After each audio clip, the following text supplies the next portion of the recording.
હું મારી રીતે બોલવા માંડું.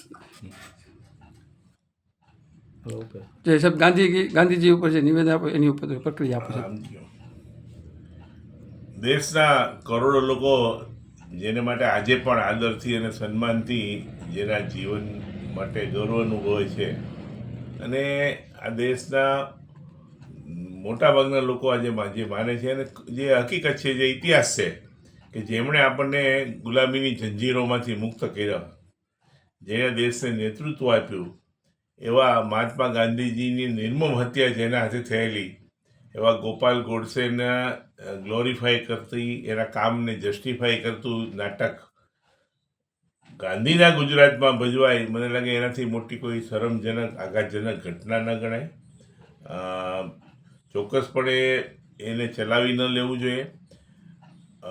જે રીતેનો વિરોધ થયો એની સાથે કદાચ હું સહમત ન થાવ, કેમ કે કલાની અભિવ્યક્તિના જે લોકો હિમાયતીઓ છે એને આ ન પણ ગમે, અને એ વાત સાચી પણ છે. ગાંધીજીને પણ કદાચ આ વાત ગમી ન હોત, પણ સાથે સાથે આ નાટકના કોઈ પ્રેક્ષકો જ ન મળે, જેને કારણે નાટકને ભજવનારા, એનું આયોજન કરનારા પાછા પડે, એવું વાતાવરણ તો ચોક્કસપણે નિર્માણ થવું જોઈએ, અને એનો ચોક્કસપણે એનો વિરોધ પણ થવો જોઈએ એવું માનું છે. અને એને કારણે મેં સોશિયલ મીડિયા પર મારી આ લાગણી વ્યક્ત કરી છે. સાહેબ, અત્યારે ચાપલુસીનો અને ખુશામતનો યુગ છે, એમાં તમને આટલી ઉર્જા ક્યાંથી મળે છે કે સાચાને સાચી વાત રજૂ કરવાની?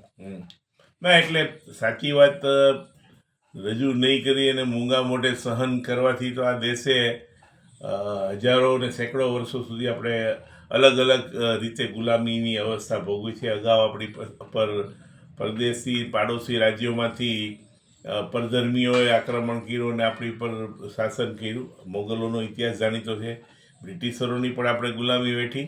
એટલે સાચી કહેવાની વાત, લોકહિતની જ્યારે વાત હોય ત્યારે તો લોકોએ હિંમતથી આગળ આવીને નિર્ભીકતાથી આ વાત કરવી જોઈએ, અને એવું નહીં કહેવા, જે લોકો ન કહેવાથી ને ન કહેવાનું આવે એના કારણે તો જાહેર જીવનમાં ન રહેવું સારું.